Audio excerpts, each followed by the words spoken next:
Okay, 'tis the hour, so let's call the meeting of the Lebanon Planning Commission to order and be standing for a flag salute, please.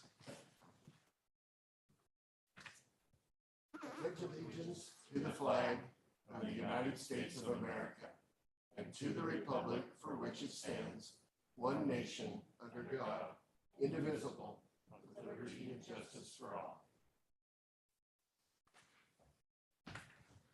Okay, I am potentially going to be absent for the October meeting and potentially for the November meeting. So for tonight, I'm going to turn it over to my vice chair, let her get her feet wet a little bit. So you're on, Lori. All right, welcome, guys. Kelly, would you mind doing the roll call, please?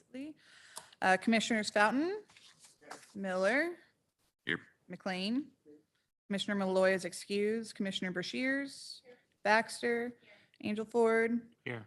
Vice Chair Garrett Kunarowski, Here. and Chair Robertson. Here. Great. It looks like we have a couple sets of minutes to review. We'll go one by one. For July 19th, 2023 minutes. Does anybody have any additions or corrections? Questions? Okay, seeing none, they're approved as submitted. And then for August 16th, 2023, are there any additions, corrections, questions? Okay, seeing none, they are approved as submitted as well. Now we're at the section for citizen comments. We'd like to invite anybody who is here to speak to the commission in regards to items that are not on the agenda for this evening. So is there anyone that is wishing to speak? You can come forward and sign in and state your name. Okay, seeing no movement, we'll move on to our first public hearing. Looks like we have, it's a combination. Planning file CPMA-23-02, ZMA-23-02, and MLP-2304. Has anybody had any ex parte contact, conflict of interest, or bias at all in regards to this? No? I gotta read my silly script. And now I'm going to turn it over to our city attorney to go over the legal disclosures. And later on today, you're gonna learn an exciting and riveting presentation on ex parte contact, conflicts of interest, and all that kind of stuff that keeps us all up at night. Better be riveting. Oh my goodness, it's gonna be. Tonight's hearing will be pursuant to a quasi judicial hearing procedure set forth in 197.763. At the commencement of the hearing, all commission members will be asked to announce any ex parte contact, conflicts of interest, or bias. I'm not gonna go over exactly what those are because a lot of you guys would ask if you knew, if you had questions about it, and we're gonna teach you more about it later tonight. We will start out with a staff report. After the staff report, we'll ask, this commission can have questions of staff. We'll then have public testimony in the format that is provided in the notice of the action. The public testimony from audience members or anyone on the call may provide oral or written testimony concerning issues relevant to the hearing. Please recognize that all testimony or evidence must be directed towards the criteria that is described in the staff report or other criteria in the comprehensive plan or land use regulations. Please note that failure to raise an issue, including constitutional issues or other issues related to the proposed conditions of approval, if any, accompanied by the statements or evidence sufficient to afford the commission and the parties an opportunity to respond to the issues, will preclude any appeal to the Land Use Board of Appeals. An issue which may be the basis for an appeal to LUBA shall be raised not later than the close of the record or following this evidentiary hearing. All such issues shall be raised and accompanied by statements or evidence sufficient to afford this decision maker and the parties an adequate opportunity to respond to each issue. Please state your name and address when you testify. We'll start with the proponent, usually the applicant, then anybody else that's here in support. Then we'll then ask for anybody in opposition and then rebuttal if necessary. With that, you've already asked for ex parte contact and conflicts of interest, so you can start the hearing. Okay, great. We'll open the hearing. And Kelly, do you mind going over the summary and staff report? I would be happy to. So before you tonight is a proposed comprehensive plan and zoning map amendment, as well as a minor land partition. This is for a property that is along the, we're going to call it the northeast side of Highway 20, and north and west of Burdell Boulevard as it curves through. The property is currently 5.69 acres. The proposal is to separate off 1.33 acres of that property, which is shown in the orange color on the map, and then to redesignate that 1.33 acres for the comprehensive plan and zoning map to be a commercial and highway commercial use from the mixed use designation. Surrounding the property, there is a mix of uses and zones. To the north is the highway commercial zone for some existing commercial uses, as well as a vacant parcel that is zoned mixed use. To the east, across the railroad tracks, is an old mill site that is currently zoned industrial. And then to the south and the west are commercial properties that are located within the mixed use zone.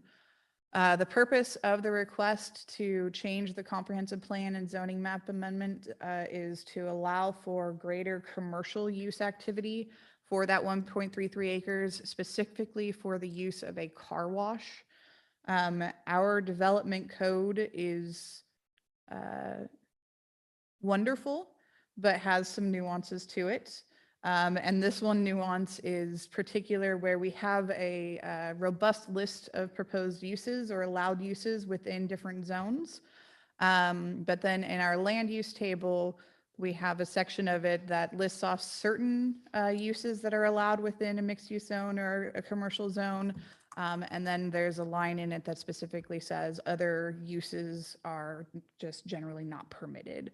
And so since a car wash use is not explicitly listed, although it is similar to the types of uses that are permitted within and allowed in the mixed use zone, it is specifically listed as an option within the highway commercial zone. And so that is the purpose and intent for the request. Within the staff report and the applicant narrative, there's a very detailed analysis for all the decision criteria.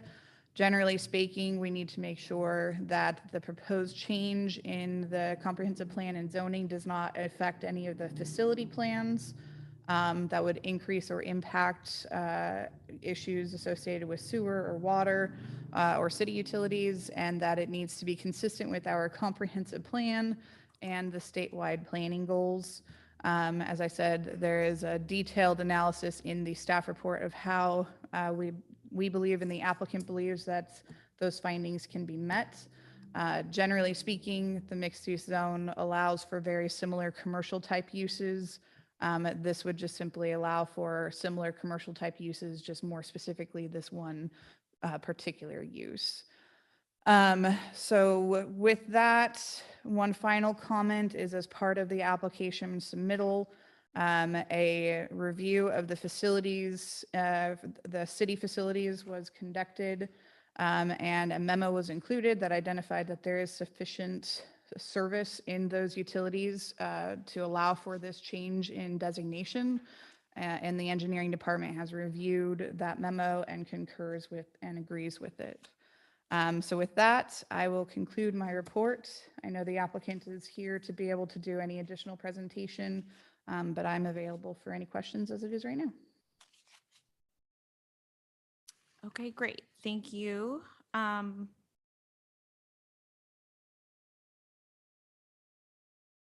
Would the applicant's representative like to speak? Or anyone in favor of the application wish to speak? Let's, Sorry. Questions of Kelly? I think before we move sorry. on to the public hearing portion, if we want to ask if there's any commissioner questions or Do we have any comments. questions for Kelly?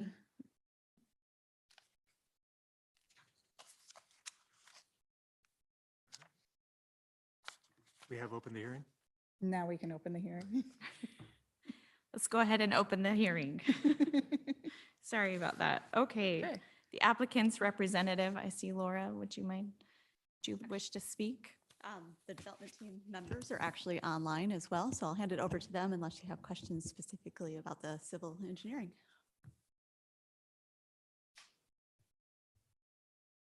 thank you. I'm Raul Warner with CSA Planning at 4479 Bridge 4497 Brown Ridge Terrace in Medford, Oregon. We're here on behalf of the applicants and property owner. Our client had gone into an option agreement with the property owner to buy a parcel for car wash use, and it appeared that it was appropriately zoned. As Kelly mentioned, there's some nuances to the code, so that existing zone allows for auto related services, but not specifically car washes. And we were advised that we needed to get it over to the highway commercial in order to allow that. But otherwise, very similar to a lot of the commercial uses already allowed in the zone. So the buyer's offer is contingent upon getting the zone change approved, the partition, so that the parcel can be created separately and conveyed, and then a conditional use permit. And so that's what we have requested. We prepared the conditional use permit and filed that subsequent to the zone change comprehensive plan amendment partition application. So that'll be before you as well soon after. In terms of that, staff has gone through the criteria and they had very similar findings to what we had. I had some questions on the conditions I'd like to ask about, but other than that, I'd stand for questions on the proposal itself.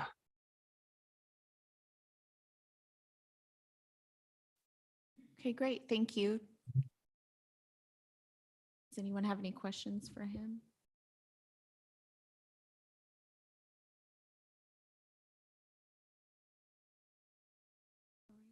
Maybe Laura has something. Laura, do you have something to add? I was just going to speak to the memo if anyone had questions about availability of public infrastructure or any questions of that nature. Otherwise, I can just give a quick general overview. As you're aware, the site is located right next to Highway 20. Highway 20 has public sewer and water along the frontage of the site. There's also storm water that is available along Brudell, along the north portion of the property, as well as water. Access to the particular site would be off a service road from Highway 20 and off a new access way created from Brudell on the north side of the property. Does have a kind of flow through pattern on the site plan, as you can see. A lot of thought has been put into about landscaping for the site. A landscaping plan has been included, which will actually have some additional planning along the frontage of the proposed facility. That will help with aesthetics and also help with headlights. So when cars go through the car wash as they're exiting out, there's not going to be a lot of conflict with lights coming into that highway area. And also just help enhance that area that is currently largely void of any vegetation. So with that, I'll conclude my portion of the presentation unless anybody has any further questions. Thank you. Is there a time frame for the project? I'm not aware of the specific. Ruel, would you like to talk about that? Yes, as soon as we can get the parcel created, again, the conditional use permit application is in. So as soon as that gets reviewed and subject to that approval, the site development plan would be turned into the city for final approval, and we'll be proceeding very quickly from there. Just out of curiosity, does the car wash utilize recycled water Yes. systems? Yes, it does. Just for clarification for everything, the car wash application and car wash use and consideration is not included as part of this application procedure. Yeah. That'll all be reviewed at a future hearing date.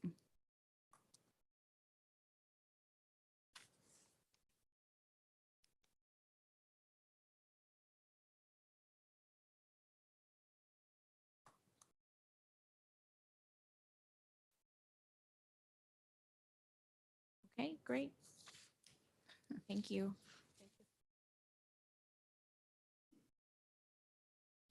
All right, is there anybody present who would like to speak in favor of the application that's with us tonight? You can come forward and sign in and state your name. Okay, is there anyone in opposition of the application? Okay, seeing none. We'll close the oh, I'm sorry. Sorry.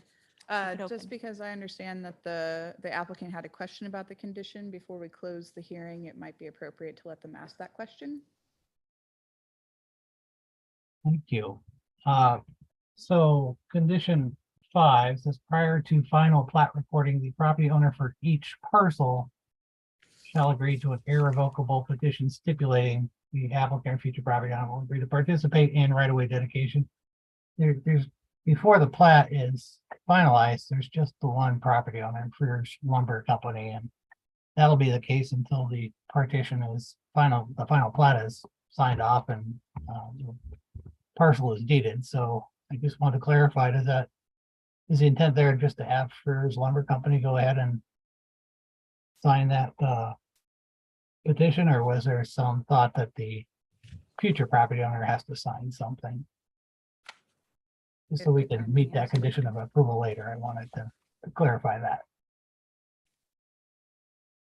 To clarify the condition, we wanted to ensure that both lots that equate the full 5.69 acres would be signing the irrevocable petition. So the car wash or the future car wash owner, as well as the existing property owner of Ferris Lumber, each would be responsible for signing an irrevocable petition for the new improved lot or what is proposed to be improved lot, and then the existing lot that's being partitioned off. So both would be responsible agents. Okay, so if the sale doesn't go through for some reason, I guess that was, I was wondering if a statement on the plat itself might be appropriate to indicate that, or. So as far as I am understanding, and this is through our engineering department, an irrevocable partition is a separate document that is recorded against each property and signed by each property owner to agree that you will be participating in the land dedication as such. If the Right. sale doesn't go through and the plat doesn't get finalized, there's no land use action to tie that condition to. And so that condition doesn't need to be met. But if there is a moving forward of the partition, that irrevocable partition would be required to be recorded against both of the lots that are being created. Again, since the parcels can't exist until the partition plat is final, there's no two owners until that happens. So that's Right. just wondering if it would be more So- appropriate to say, prior to approval, final approval of development of the applications afterward. It's just a timing question so that the car wash owner will actually be the owner of the property when that gets signed. So it says prior to the recording of the plat, each future, I guess would be the clarifying, each future owner would be responsible for signing an irrevocable petition with the city. And then the last sentence says the petition shall be recorded in the county deeds by the applicant after the recording of the final plat. So we just want to make sure that both lots are being included in the irrevocable partition process. And so if we need to clarify the language, we can do so. But that's the intent. Okay, I pointed out, maybe take a look at that wording for the final order. Like it's city council, it just seemed odd to have, Okay. before the parcel's actually created, there's not actually two separate property owners. Okay. Well, and I finally got to where they were talking about. So. Thank you, Mr. It was just a Attorney. little head scratcher for me. Well, if somebody would give me a page number.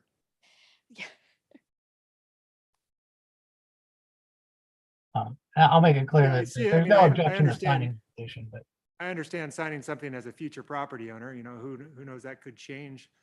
I'll talk to Ron. I mean, as long as we get it against the entire property before it's partitioned, it would go run with the property. As long as it runs with both, then that's all that we need. Yeah, if it's recorded against the entire property before the partition, then whoever buys it, you can break it up into 100 pieces and they're all subject to the same condition.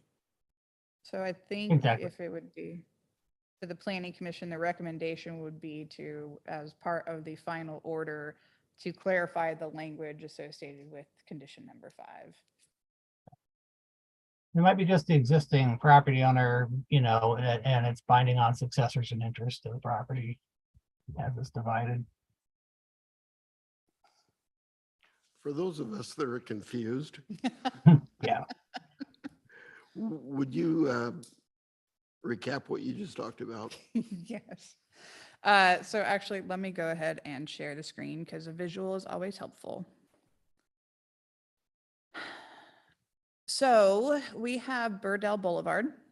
And as you can see along the property frontage, Burdell Boulevard stops. As part of the transportation system plan, Burdell Boulevard is proposed to extend through the rest of this site and then curve somehow through this northern property and connect in to the intersection at Market. And so the intent and purpose of the condition that we've just been trying to clarify our muddled language with is to say that because there is a land use action being proposed on this parcel, we don't yet have a final design of Burdell Boulevard of what it's to look like, but we want to ensure that the property owner is going to be an active participant in the land dedication required for the extension of Burdell Boulevard. The document of how to do that is the irrevocable petition. So we're simply trying to identify that they will be dedicating the land at a future date once it is formally designed. In realtor speak, Don, I think his concern is the sale of that second parcel is contingent on it being separated. So there won't actually be two owners until after that's complete. So the future owner can't sign off on that partition or the Correct. easement. So why wouldn't that be done before it's partitioned? Then you're only working with one owner.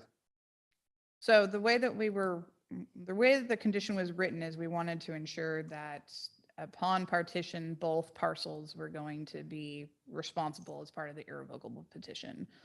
Whether it's cart before the horse, it's done as a single action and then tied to any future partition, that's fine. It's just a clarification of the language of Okay. process.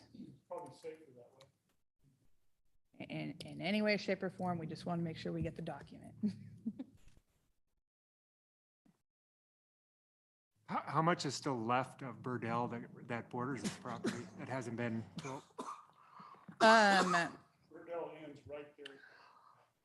Burdell ends right here. There is, I believe, additional improvements that are required to the existing stretch of the road, but mainly our initial, better than back of the napkin, but current design, it would show Burdell turning. Where's my cursor? It wouldn't go straight through as currently designed. It would curve somewhere along within the property. And so we're wanting to make sure that any additional dedication required on the southern portion and any dedication required for the curvature of the road is going to be included. It's like an old access way for the. No, it would extend along a route generally along my cursor. If you can see it on the screen. It appears to be So full the of access wood. road that you're talking about is this northern portion. The future design would go and connect into Market Street, so you have to go into the neighboring property. But we're just trying to make sure that we're capturing the eastern portion of the property for a future expansion of the road. And so will there, we're talking about a plat, there will be a plat that is submitted that would show the dedication on it before it's approved by the city? Over Market Street. Well, it probably would, but the only relevant part of it for these guys, this stuff would be the part that would be going over the property that's being developed right here. Correct. Okay. But we don't know what it looks like yet, which is why we're not requiring the land dedication as part of the application, but just simply the irrevocable petition to say they will participate in the dedication at a future I'm date. just, and maybe somebody that's on the line or Laura could fill this in. But what's the order? Once they file the application, they still have to submit a subsequent plat, right? You have a preliminary plat and then you have your final plat, but that's only associated with the subdividing of the partitioning of the parcel.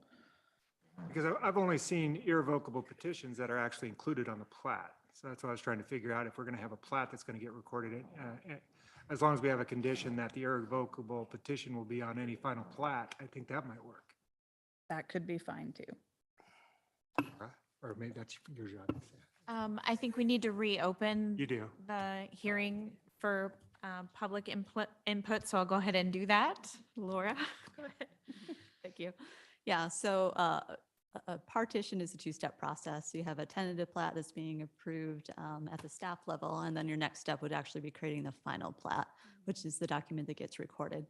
Property can't be sold until that final plat is recorded, because that's what actually creates two legal properties. Any sort of agreement, you can do it on a final plat. I guess traditionally I've seen them more as a separate agreement that's filed, and it's really up to city preference when those are done, or when those occur. Typically, they do collect them at the final plat stage, just because it's a great checkpoint for cities to review to make sure that the documentation is completed. If the property owner was to sign that agreement, it would run with the land. So anybody that purchased that property would be notified through a title search when they purchase the property, that that's a requirement that comes along with the property. Okay. So we can go ahead and close the Well, public hearing unless somebody. Technically, you should leave it open to anybody else that wants to respond to Laura's Or if there's questions. or questions. Well, Okay. and then I just noted on section 7 or 8 that follows, there are some references to annexation, approval of annexations. And this property has already been annexed, so sub 1 and 2 under section 8 might want to. That was just part of the staff reports. It's not included in order language. Okay, That was just a pullover from a previous template. that's what we figured. Thank you. Yeah.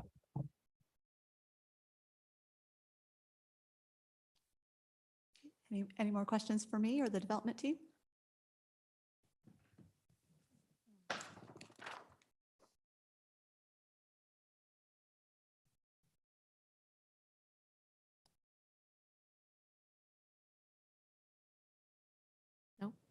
Okay. I'm sorry, you were looking at me? Yeah. Sorry. I was trying to do the language in my head that.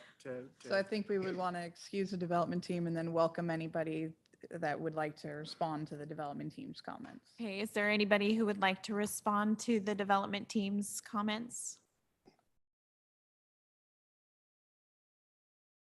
Seeing none?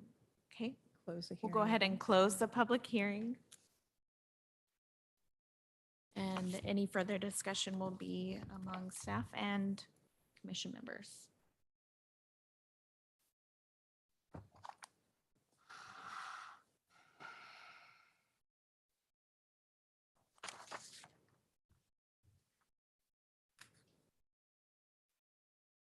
Any concerns, comments? Would it be appropriate to leave the language the same, considering it may be the same owner, but they're the owner of each parcel? I think that you could still move forward with your decision. For example, if your decision is to approve the project, it would be to recommend approval with modified findings or conditions. And then just direct staff to modify condition number 5 to clarify that the irrevocable petition shall be filed. Leave it simple like that. And then it's up to internal procedures of how that irrevocable petition is provided. And I would just, the only thing I would add to that, and I think that's exactly right, is I would just say at or with, on or with the final partition, because then it all has to happen at that same time.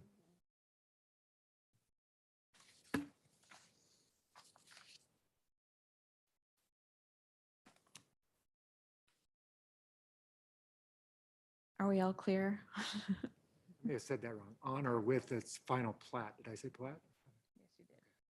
Final plat.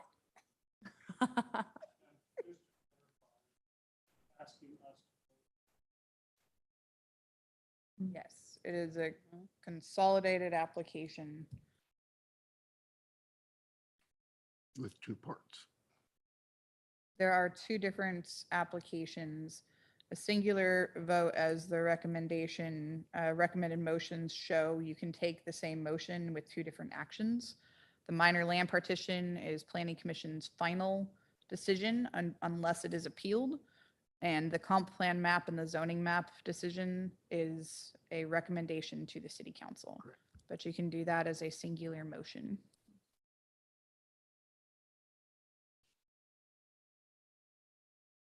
All right. Do we feel that the applicant has met the criteria? Is anyone confident enough to make a motion?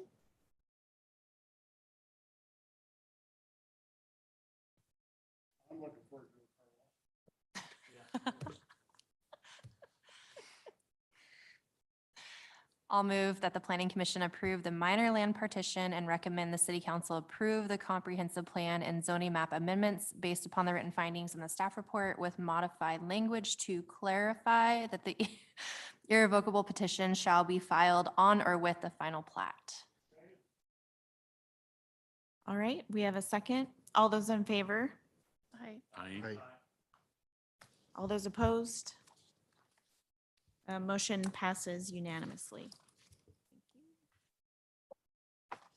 Moving on. Let's see. Moving on to our next hearing, planning file A-23-04. Do we have any additional legal disclosures? Same process will be in effect. I have to read the one part into the record. Please recognize that all testimony and evidence must be directed towards the criteria that is described in the staff report or other criteria in the comprehensive plan or land use regulations. Please note that the failure to raise an issue, including constitutional issues or other issues related to the proposed conditions of approval, if any, accompanied by statements or evidence sufficient to afford the commission and the parties an opportunity to respond to the issues, will preclude any appeal to the Land Use Board of Appeals. That's enough. Thank you. I didn't have any more breath. All right, has anybody had any ex parte contact, conflict of interest, or bias in regards to this hearing? Okay. Seeing none.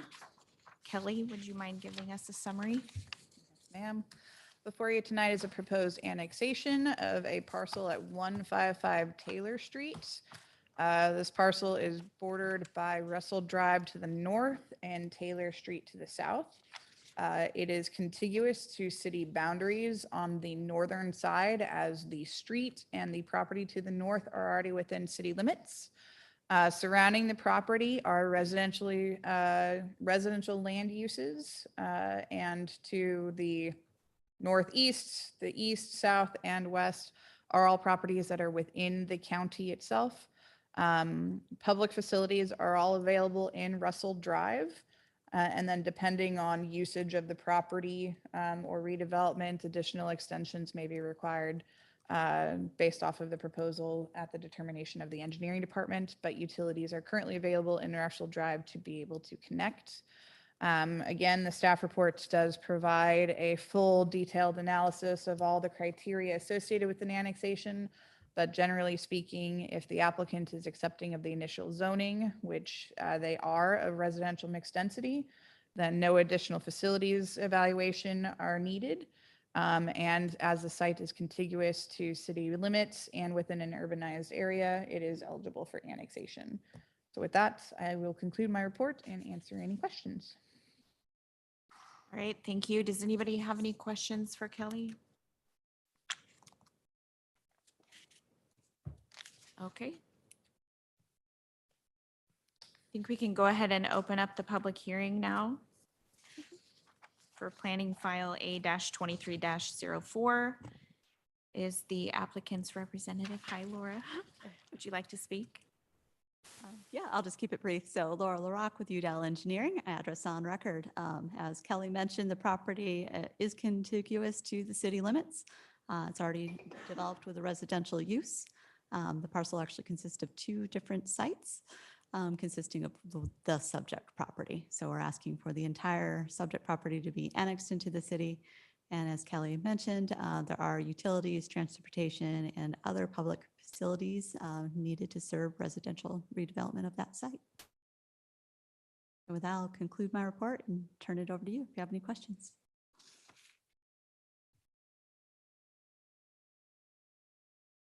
Any questions? Okay, seeing none. Thank you, Laura. Thanks. All right, is there anyone else who would like to speak in favor of the application? You can step forward, sign in and state your name. Okay, anyone in opposition? Okay. Then we can go ahead and close the public portion of this hearing, and any further discussion will be between the Planning Commission and staff. Any questions, concerns? Yep.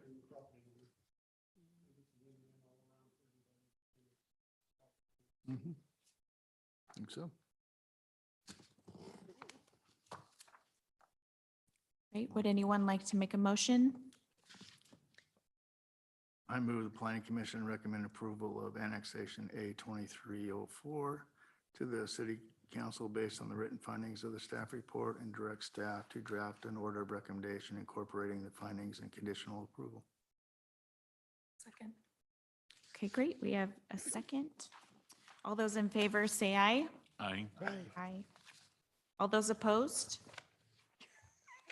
Motion carries. Moving on to planning file A-23-05. Any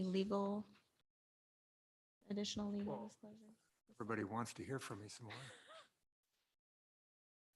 Please recognize that all testimony and evidence must be directed towards the criteria that is described in the staff report or other criteria in the comprehensive plan or land use regulations. Note that failure to raise an issue, including a constitutional issue or other issues related to the proposed conditions of approval, if any, accompanied by the statements or evidence sufficient to afford the commission and the parties an opportunity to respond to the issues, will preclude any appeal to the Land Use Board of Appeals.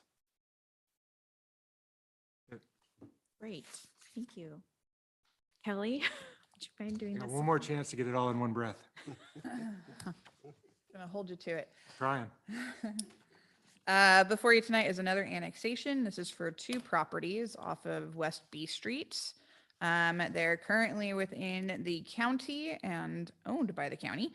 Comprehensive plan is residential mixed density. The assigned zoning upon annexation would be residential mixed density, which the applicant is accepting of. It is contiguous to city boundaries to the north, east, and south.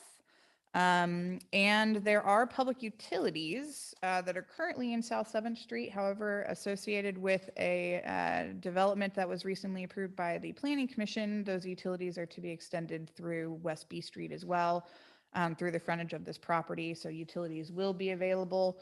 If that development does not happen, the owner of this property would be able to pull utilities from South 7th Street or 9th Street as well.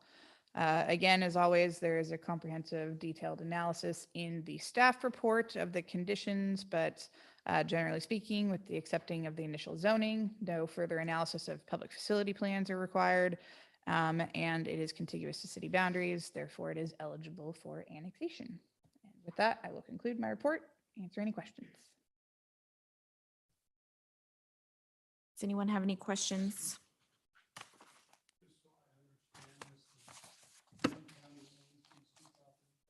They currently do. They currently are.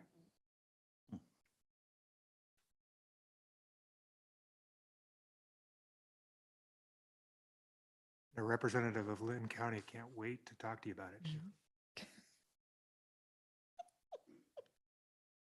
Right, anything else? We'll go ahead and open the public hearing.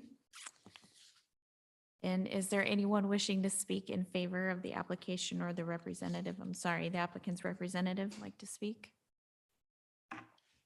Hello, I'm Rachel Adamek, the Real Property Program Manager for Lynn County. And yes, the county owns these properties. They're both tax foreclosed properties. Other than that, I think Kelly covered everything. If you have any other questions.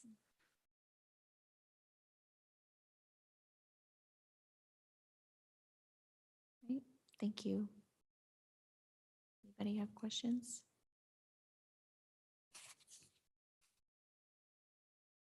Oh, I'm really tempted to ask. Me three. I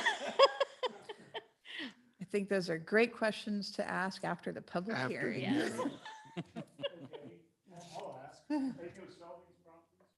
So as tax foreclosed properties, these properties would have to be auctioned. So yes, after this process is complete, at some point, I will put them up for auction for the county.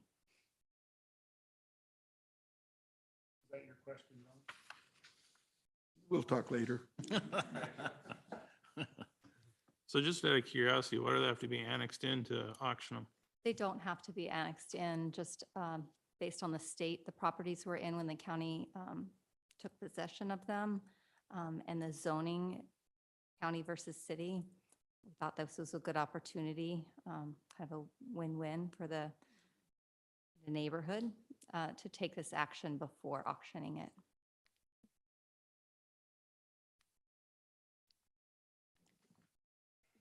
It's bare land now, isn't it? Yes, it It's is, cleaned it out, it is yeah. now. We did some cleanup.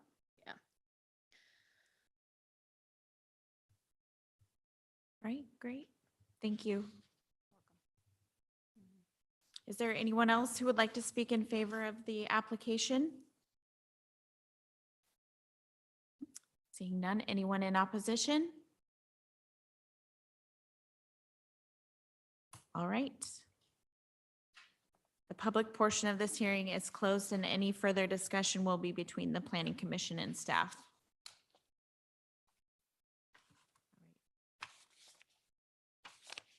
Any concerns, comments? Pretty straightforward. Pretty straightforward. Okay. Is anybody prepared to make a motion? I will. I move that the Planning Commission recommend approval of the annexation A-23-05 to the City Council based on the written findings in the staff report and direct staff to draft an order of recommendation incorporating the findings and conditions of approval. I'll second. All right, we have a second. All those in favor say aye. Aye. All those opposed? All right, the motion carries. Thank you. All right, moving on to the next planning file, A-23-06 and MLP-23-05. Are there any additional legal statements? Deep breath. Hyperventilating like I'm doing a deep dive. Get to it. All right. Please recognize that all testimony and evidence must be directed towards the criteria that is described in the staff report or the other criteria in the comprehensive plan or land use regulations. Note that failure to raise an issue, including constitutional issues or other issues related to the proposed conditions of approval, if any, accompanied by the statements or evidence sufficient to afford the commission and the parties an opportunity to respond to the issues, will preclude any appeal to the Land Use Board of Appeals. Great. Not a radio announcer? Either either, oh there. All right, has anybody had any ex parte contact, conflict of interest or bias in regards to this? I'm not sure that it's necessarily a conflict of interest per se, but I do want to disclose that I work for a company who manages the properties owned by this applicant, his rental properties. I'm So- sorry, I missed. So I work for the company that manages the rental properties for this applicant. And the property in question is one of the, Annexation of this property in any way financially benefit or hinder or burden you no, or any family member? no. Now, there is also the last part of that is, would it financially help are you in any way an owner or of the business that you work for? No. All right, then you're good. My parent is the owner of the company, my step-parent. Parent? Well, we might be getting close there. So you Getting have a family closer. member who's a member of the business who could financially benefit from the annexation potential. Not that I can see, I would say that's a potential conflict of interest. You've potentially perceived. Yes, potential conflict of interest, you've identified it, you've put it on the record, you can still participate. Thanks. Cool. All right, anyone else? Okay, I wouldn't even have known that if I wasn't preparing for this tonight. City attorney's got jokes. Kelly's tired of them. All right, before you all Long week tonight already. is a twofer. It's an annexation and a minor land partition. Different from the initial application today. The annexation goes first, minor land partition only is final and approved if the annexation is finalized and approved. So you have the property at 870 Wassam Street. Comprehensive plan designation is residential mixed density. The assigned zoning upon annexation would be residential mixed density, and the applicant is accepting the initial zoning. Surrounding the property is residential uses in nature with a mix of county and city land, and all of it is a mix of either duplexes or single-family homes. And the property is contiguous to city boundaries on the north, east, and south side. And there are public facilities and utilities available in Wassam Street. And therefore, with those criteria being met and also disclosed further in the staff reports, it is eligible for annexation. Upon annexation, there is the proposal to divide the property into two. To meet the residential density standards for the residential mixed density zone, you need to have a 5,000 square foot parcel and a minimum 50 feet of street frontage to be an eligible parcel for single family home units or duplexes. This partition meets and exceeds those requirements, and so therefore it is eligible for partition as well. And again, in the staff report, it goes through the very detailed analysis and criteria, but generally speaking, it meets the development standards to meet the minimum lot sizes and is therefore eligible for partition. And so before you tonight is the request for annexation. There is a condition included in the proposal that identifies that the minor land partition is contingent upon approval of the annexation by the city council. And so it's a 1-2 step. And with that, I will conclude my report and answer any questions. all right, great. Does anybody have any questions? Staff?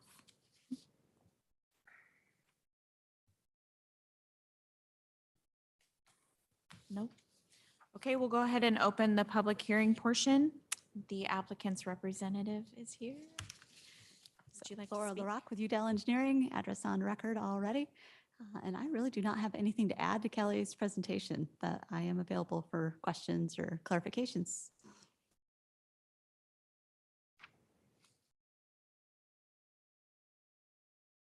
Does anyone have any questions, Laura? No? Okay, Thank you. thank you. All right, is there anyone else who would like to speak in favor of the application? You can step forward, sign in, and state your name. Anyone in opposition? Step forward. Hi. Go ahead and sign in and state your name, please, for the record. My name is Cassandra Turner. I'm one of the property owners that butts up against the back of the property. Off of my property is on Walker. One second, sorry, I can't multitask. It's okay.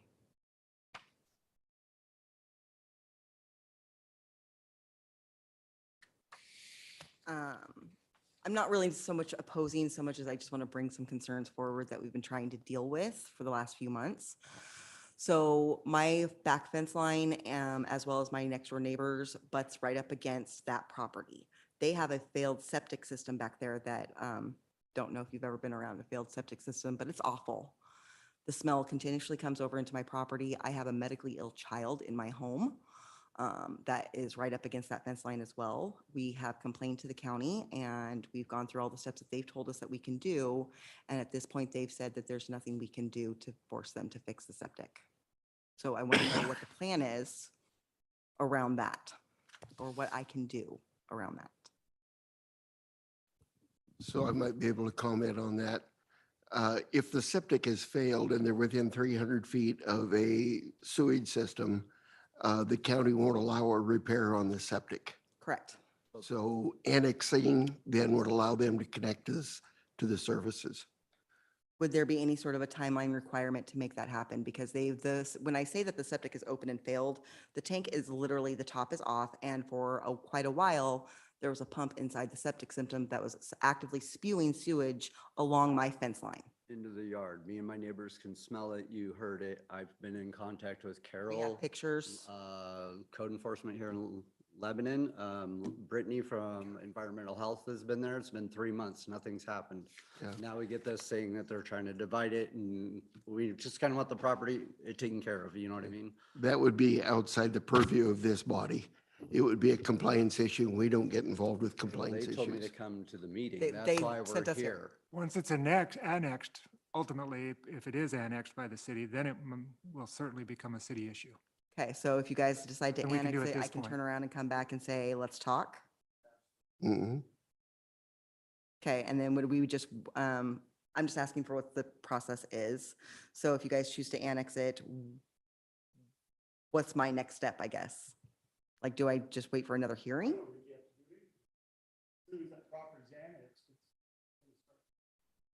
So, I'm sorry, go ahead.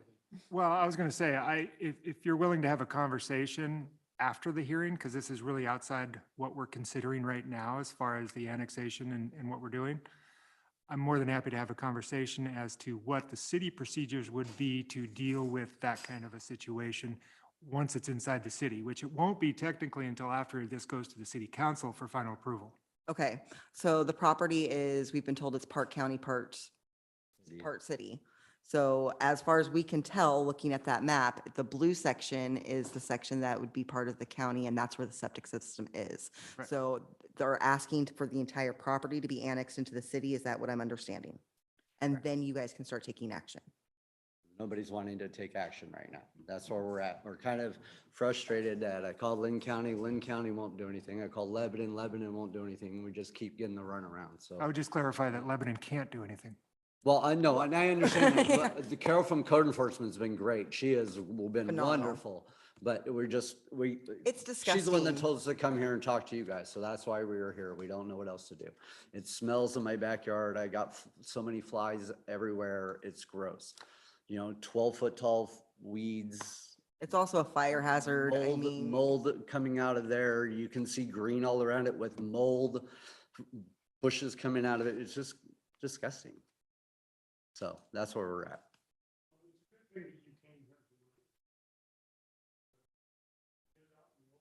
Yeah, well, I mean, and like I said, I've got a medically fragile child at home who's literally just had 3 major surgeries in the last 6 weeks.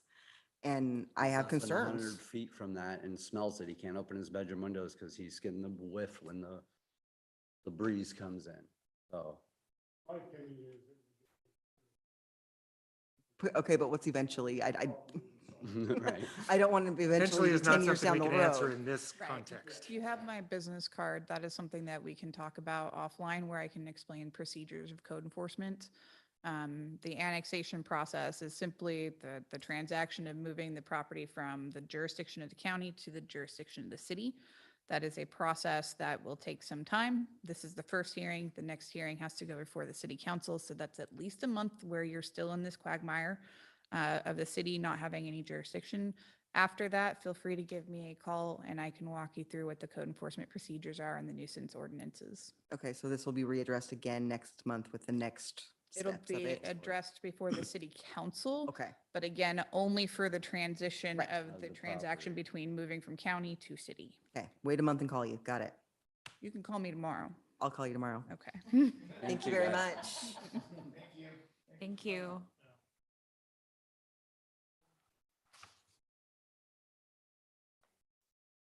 All right. Is there anyone else present that wishes to speak in opposition of the application, sorry? All right. We'll go ahead and close the public portion of this hearing and any Second. further, sorry. If you wanted to invite the applicant up to rebut anything from Oh, the. okay, I'm sorry. We'll keep it open. So thank you very much. So as it was mentioned, the annexation is for the property. There's also a concurrent review of a partition application to divide the property in half. So the two colors in there represent the two proposed parcels after the partition is approved. I'll note that on the annexation map, or the preliminary partition map, excuse me, it actually shows the location of the existing septic system.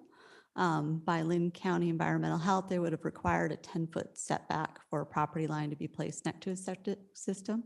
That's not possible to divide this lot and maintain that setback. So ultimately, by recording the final partition plat, the applicant would have to connect to public water and sanitary sewer to serve the existing dwelling, as well as to provide those public sewer and water connections to anything that was built on the adjacent property. So why there is an annexation that's being discussed today, there's also a partition, and the final recording of that partition would actually be the action that would create those connections to city sewer and water. And that's all I have to add, unless there's additional questions. Good. Yes, thank you. All right, we can go ahead and close the public portion of the hearing now. And any further discussion will be between the Planning Commission and staff. All right, how do we feel? Anyone prepared to make a motion? I'll make a motion. I move the planning commission recommending the city council approve annexation A 23-06. Planning commission approved the minor land for MLP 205 based on the written findings of staff and recommendation of public findings. All right, we have a second. All those in favor say aye. Aye. Aye. All those opposed? All right, motion carries. Thank you.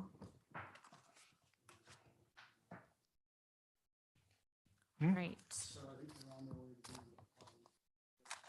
Well, and I didn't want to say, it wasn't appropriate for the public hearing portion of it, but I've been in contact with Carol Gordon on that property. Let's just say that I have a disagreement with the county's interpretation of their own code, as well as some deficiencies in their code that should allow them to deal with this, because honestly, they shouldn't have anybody living there until it's fixed. Carol is frustrated as well, as the people that testified stated. She wishes she could do more. I've actually also had conversations recently with commissioners, and they potentially will have some, no promises, but potentially some changes to their code that may give them some more options to deal with those problems. And it's not just this, it's also the problems on Porter Street, on Mill Street, and some different areas, pockets within the city of Lebanon. So the problems are real. I'm sorry, but hopefully we'll move forward and get it taken care of.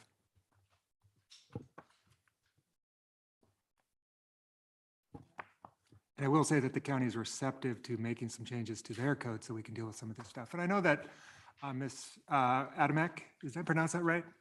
She said she's sticking around just to answer any questions that somebody might have regarding the foreclosed property. Run, Rachel. Or is Run as that, fast or as is you that can. separately from the planning commission meeting? No. No, I just thought it was interesting. I think in the 25 years I've been here, we've never had the county as an applicant for an annexation. Well, they know now it's going to increase the value of the property, and they're going to get a So, lot more. I thought I'd seen it all, but it keeps coming. It was just interesting that, and you asked the question whether it was necessary to annex it before it was auctioned. So that was kind of the question, but it was not part of the application.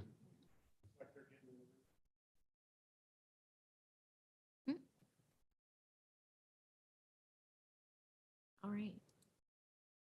If you want to take a quick break, I'm signing on to the Zoom I can have a PowerPoint presentation. Do you have Or any? you guys can do anything. Well, I can Business? talk while you're There you doing go. that. So under commission business and comments, Look at the we Zoom. will have a meeting next month. We currently have 2 items. We'll likely have a meeting in November as well. And so our applications are coming in waves, where it looked like 2 days ago I had nothing. We now have 6. So we're working through it. All annexations. I will be happy to work with you, Lori, and Thank tag you. team on running these meetings. However you're comfortable. Great. Mhm. I sort of, yeah. A script would be great. And as I'm still stalling, we have officially published the job announcement for a new city manager.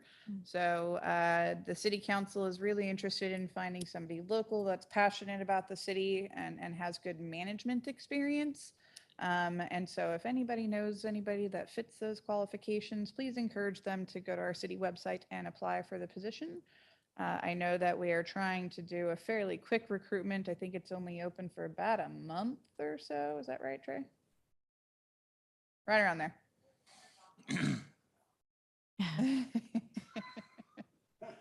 Still on.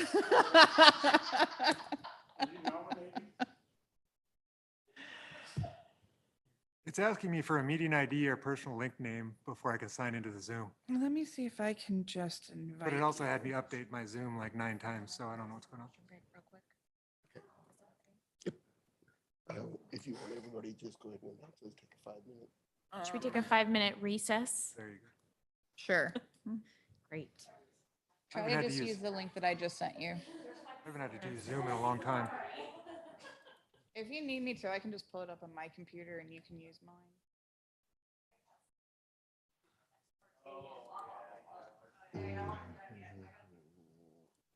The problem is I don't do Zoom very often on this. I always do my Zoom on that one.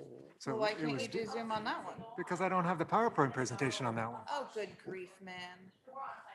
Well, I updated everything, so maybe it's gonna go this Okay, time. so just click I'm not a robot. Okay, it didn't even ask me to do that last time, so. Oh, God. Stairs. Don't be blind. I always get this one wrong. There's stairs. Is that stairs? That's stairs.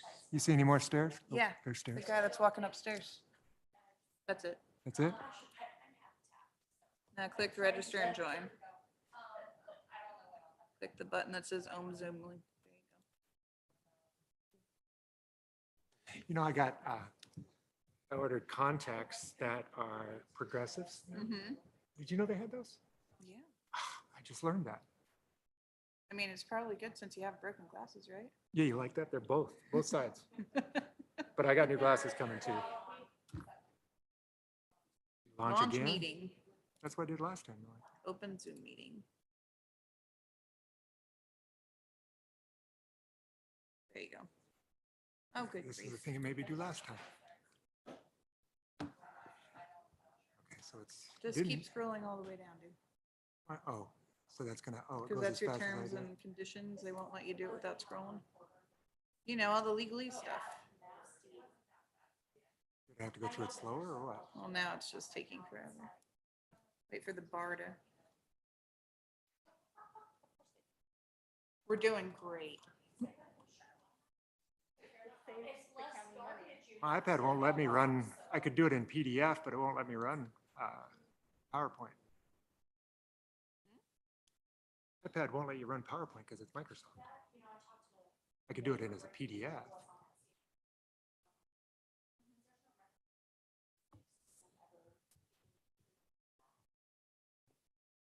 Awesome.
All right. So I was asked to do an updated instructional PowerPoint presentation with the subject of, what was it? Oh, ex parte contact, conflicts of interest, public meeting laws. So we're going to go through a few things, try to throw in a few jokes. Let me start over. All right. There are two types of land use decisions, legislative and quasi-judicial. I'm going to go over this pretty quick. The difference basically is legislative is you're creating policies or you're adopting policies that are generally applicable to everybody or almost everybody that's within the city. Those are legislative. They are treated differently. The hearings are different. Often you will have hearings, but they're not subject to the land use, the big spiel that I give and offering evidence and all that kind of stuff. It's literally more like the legislature, which bypasses, obviously, some of the conflict of interest and bias. Because legislators commonly have biases and commonly have conflicts of interest as it relates to somewhat financially benefit from different things that they may pass. Quasi-judicial, however, you're acting as a judge. In other words, you need to go into it unbiased. You need to go into it and everybody have the same evidence to base the decision on. That's the ex parte part of it. In other words, if you have ex parte contact that gives you information that wasn't presented as evidence in the hearing, then you are deciding it extrajudicially. In other words, outside the evidence in the record. That's why you declare any ex parte contact, and we'll kind of we will get into a little bit of a definition of what that means, but that's why you would declare it, and then it would make it sure that you are, even though you've had ex parte contact, you would be basing your decision only on the evidence that's been submitted in the record. So let's see. All right. Oh, you can't see that part. It's blocking my screen. I like this one. Counselor, your objection is noted. He's having a steak and some wine. So parties to a quasi-judicial land use hearing are entitled to a tribunal which is impartial in the matter, having had no pre-hearing or ex parte contacts concerning the question at issue. That's kind of the landmark decision by the Oregon Supreme Court.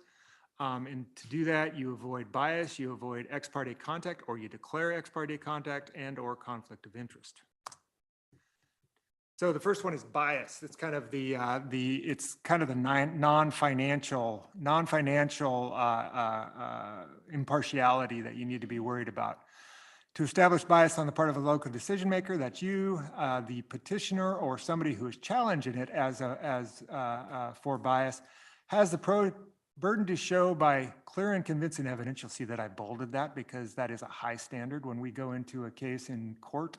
We don't like to have the burden of proof of clear and convincing evidence because it's quite a bit more than preponderance of the evidence, but not quite as much as guilty beyond a reasonable doubt. So, somewhere in the middle there.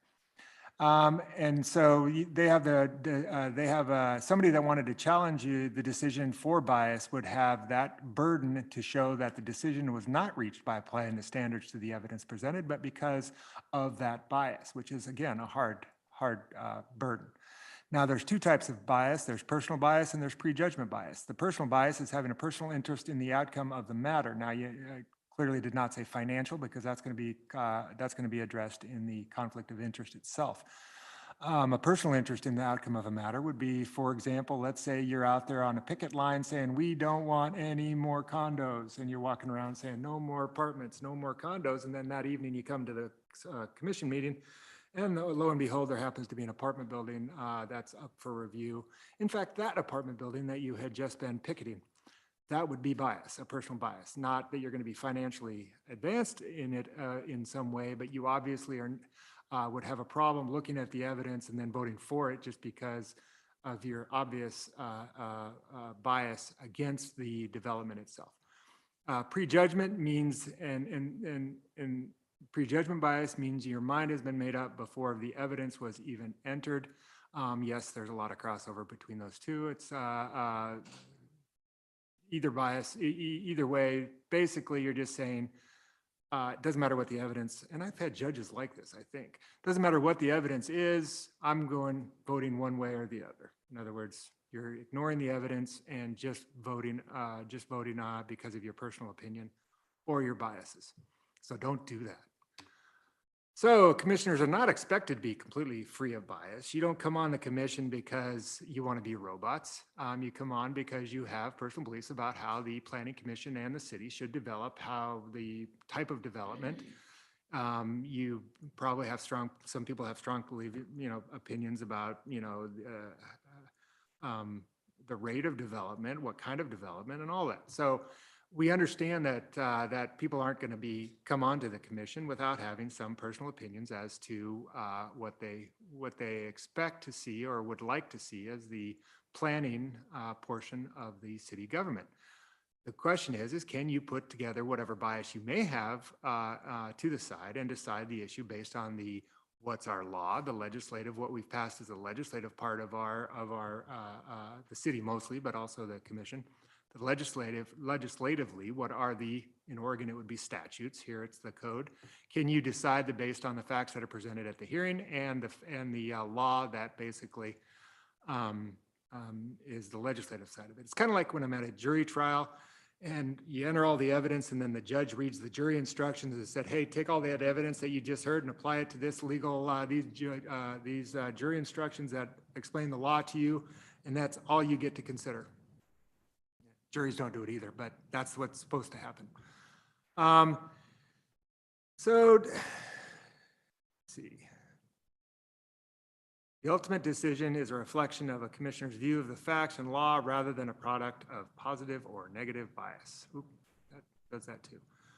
And a lot of times if you think you may have a bias or there's any questions, when you raise it, the best thing to do is raise it. We can question like we did today. We can ask questions. We can kind of figure out if it would form a basis for some type of an appeal or a challenge to LUBA. And what I'll do is basically just ask questions until we determine whether it's something that, you raise it, but you can still participate, or you raise it and you should recuse yourself, et cetera, et cetera. The problem, I've never seen one where they've raised it and then gotten reversed on well, there may have been one, but usually it's because somebody doesn't bring it up, they don't know about it, and then they see some Facebook post from 3 years ago and say they had a personal bias or they had a conflict of interest. So just raise it, put it on the record, and then usually you're fine. So it's kind of interesting in that Oregon only requires actual impartiality. What that means is it's different than what a lot of states have. My guess is California have an appearance of impartiality. In other words, it doesn't really matter whether you're impartial or not. It only matters whether it appears that you were impartial. So Oregon actually goes with only actual impartiality. Even if it appears you're impartial, if you put it on the record and you state that you can listen to the evidence and decide it based on the evidence and the law, then it's a pretty high bar for them to show actual impartiality as apparent, and quite easy to show an appearance of impartiality. You like my joke? Nobody's laughing at my bowling ball joke. All right. Conflict of interest. Show me the money. Conflict of interest is about financial gain, loss, something that's going to hit you in the pockets.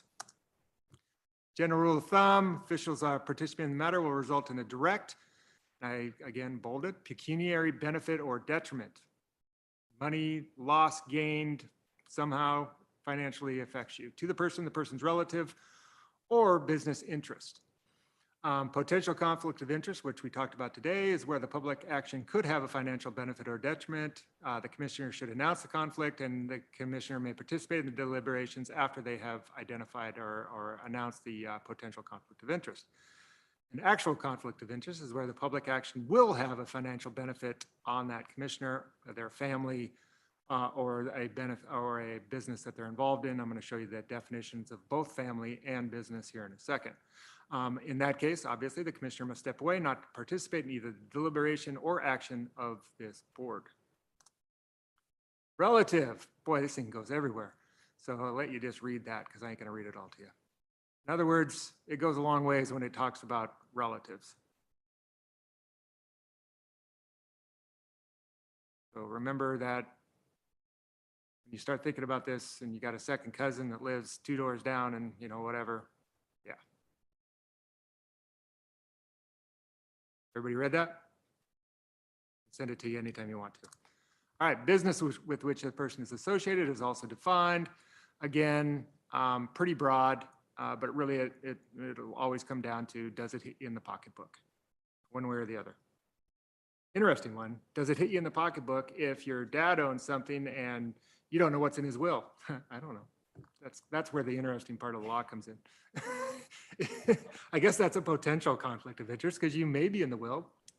Anyways, that's the kind of stuff that keeps it fun a little bit. So here's a conflict of interest. My fees are quite high and you say you have little money. I think I'm seeing a conflict of interest. Make a little fun of lawyers. And try this. I just bought 100 shares. Doctor's conflict of interest. Always money. All right, ex parte contact, Latin in ex parte, and we get so much of our law from Latin, which I don't understand, from one side only, with the other side absent or underrepresented. Remember, ex parte could be somebody calls you and they live next door to this development and they want to talk to you and complain.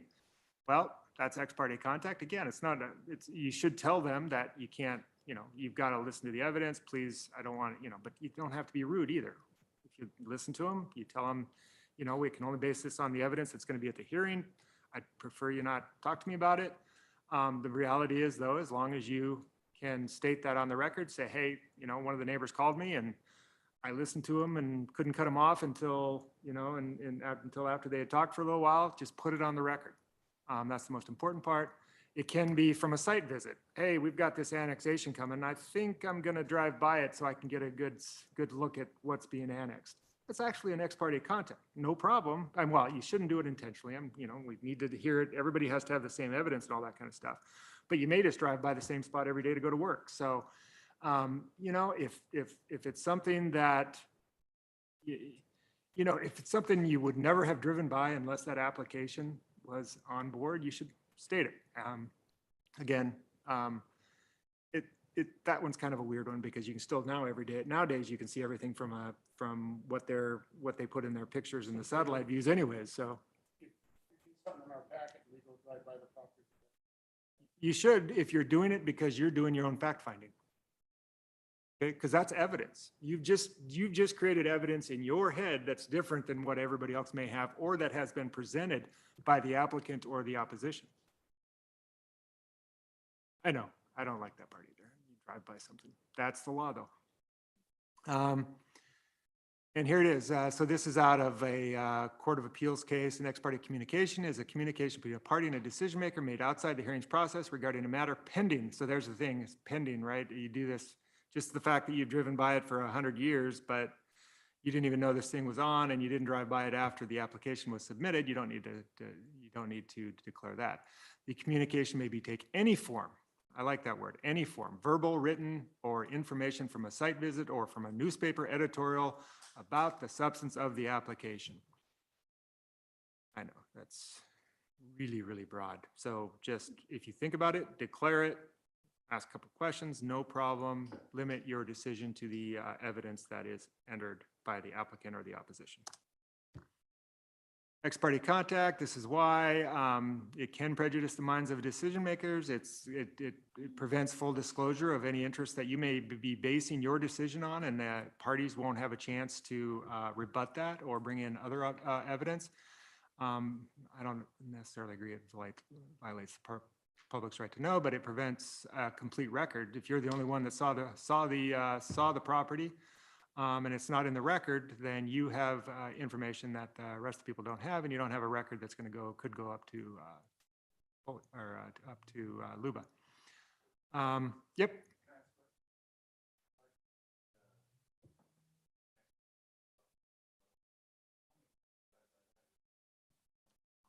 Well, no, and that's just it. That's what I'm saying is if that's your normal route, I don't think you have to declare it. If you never go that way and you have an application and you see, hey, I got an application where they're developing a car wash, I want to go see where it's going to be and see if that's a good place for the car wash to be, declare it.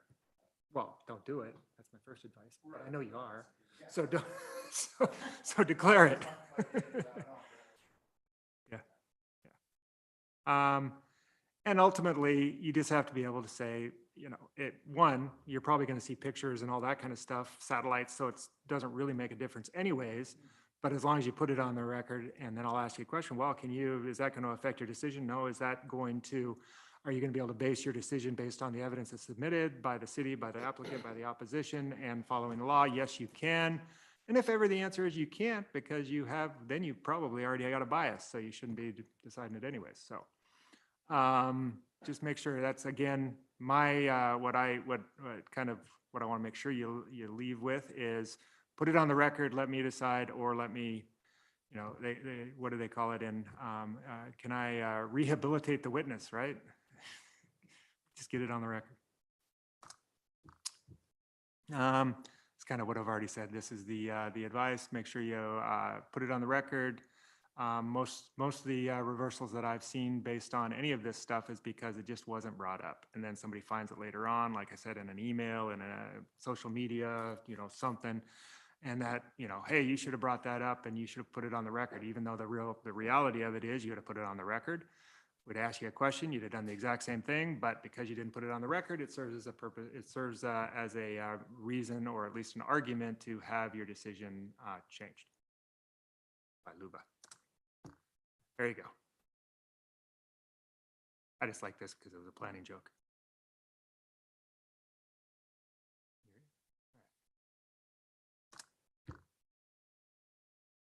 And my final one. Any questions? I have a couple. I'm going to do a little bit on public meetings law, but just a very little. On one of the slides, talking about conflict of interest, it talked about actual conflict and potential conflict. So in the case of Kristen and myself, every time we approve a subdivision or anything of that nature, that's a potential conflict. I think that's probably too distant. If you're already looking at it as something that, hey, I'm going to grab some lots in there if this goes through, maybe. But, you know, I do some real estate investment as well. So, I mean, and if something came up and it was at the right price, I'd take advantage of it. So, you know, not everything. I think that's too distant. I mean, there's, you know, who Okay, couldn't? I so- mean, really anybody in town could have a financial benefit from something. Yeah. Or you're already negotiating contracts of sale, you know? So where would you draw the line with the word potential? Realistic. Something that you've already actually thought about that could benefit you financially at the time that you're making the decision.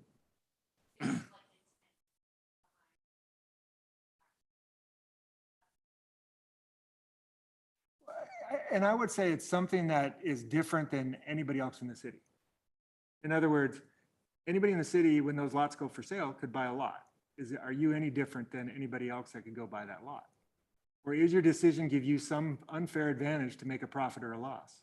It's not so much buying the lot as it is receiving a commission from a transaction. Right. Well, if you already had a listing agreement, yeah, I think you probably got an actual conflict.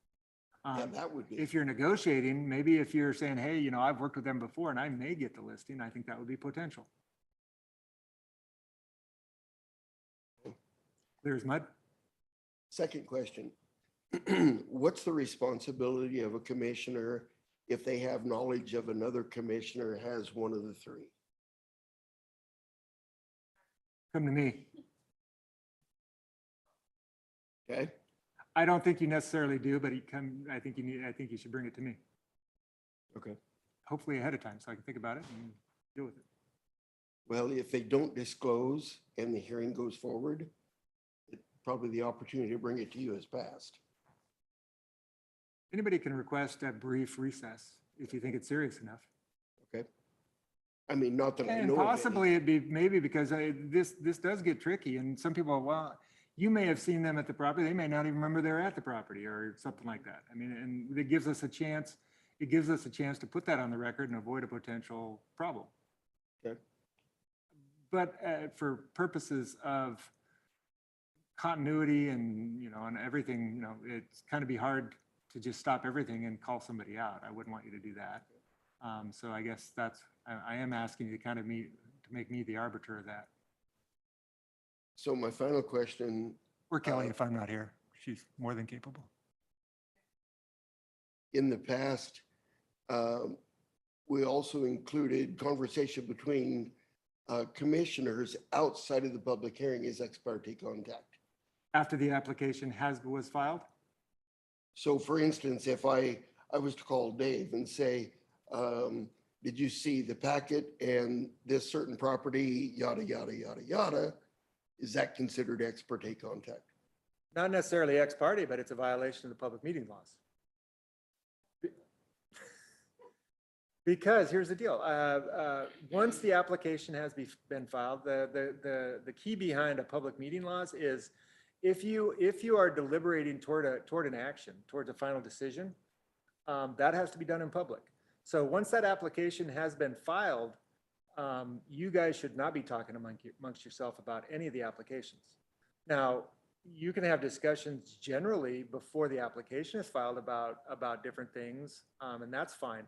But if something is under deliberation, in other words, an application has been filed, you're aware of it, and you know you're going to be called on to deliberate to make a decision, anything outside this arena that's in public and available to everybody is a violation of the public meeting laws. Okay.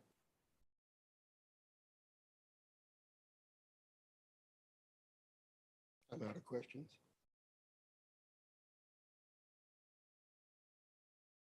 All right. I lied. I didn't get out in time. She had to leave, walk out on me.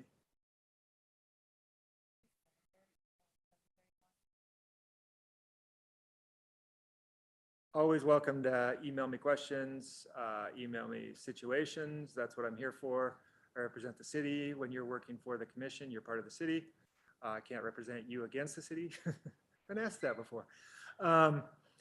But certainly my job is to advise you on all of this stuff, and it doesn't have, my advice to you about this kind of stuff is not something that has to be done in public. If you have a question, we can talk about it in private on behalf of the city.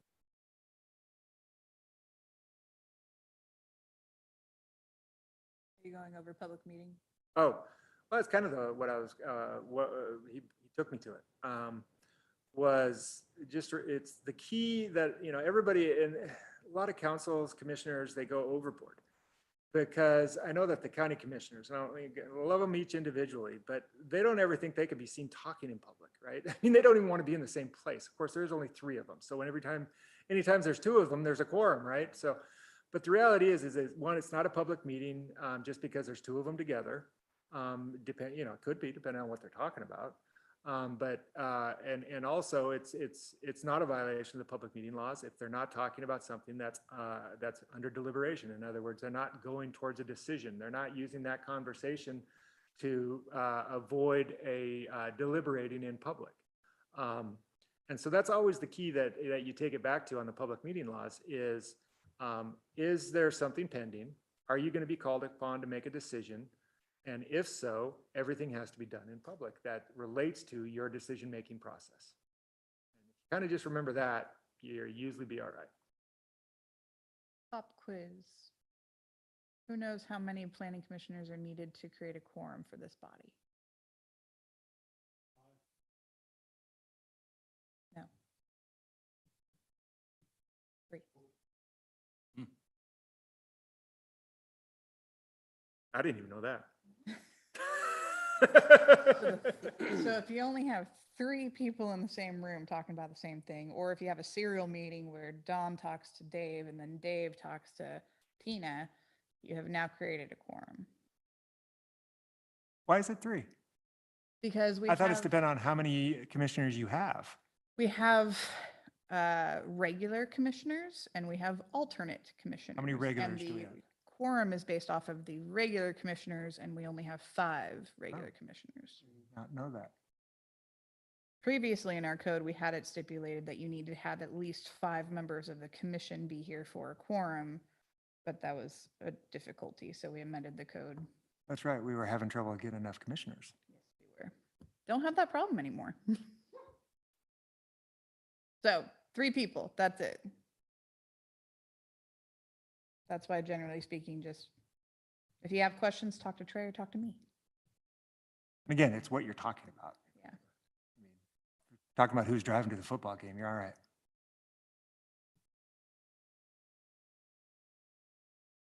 Thank you for that. I didn't realize it was 3 now. Now I remember you talking to me about changing the code, though. Yeah, there you go. Don, you look like you have a question. Well, Don won't hesitate to hit me up outside of the meeting, so True fact. he knows how to get a hold of me. So, I'm thinking through. Yesterday, knowing that Lori was gonna run this, I invited her to run this hearing. We had lunch together, talked about processes for all 4 hearings. Nothing wrong with We that. didn't talk specifics of the hearings, but we did talk about the processes. There's no problem with that. I mean, and there's no problem talking to Kelly about her staff report because the staff report's already in evidence. And I'm not a voting member. Right?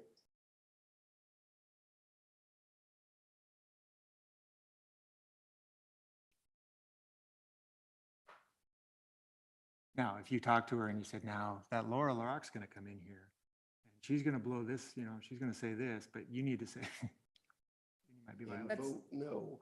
If you're telling me that, that's also fine, because I'm still not a voting member. Yeah, and I think that's an important point. We can talk to you Sure. anytime. Please talk to me at any point in time.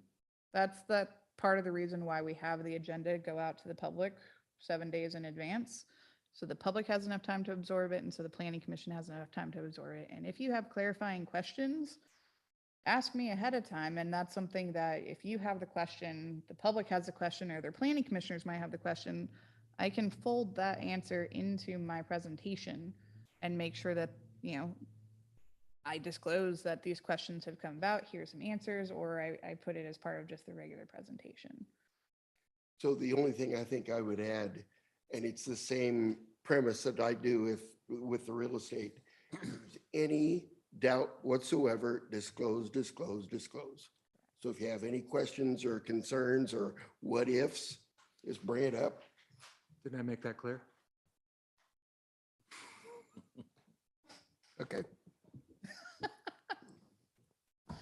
You're absolutely right. You sat through our presentation before. Oh, sorry. If there aren't any other questions, you can open it up to any other planning commission comments. Anybody else? Adjourn? No? Okay, great. This meeting is adjourned. Thank you very much.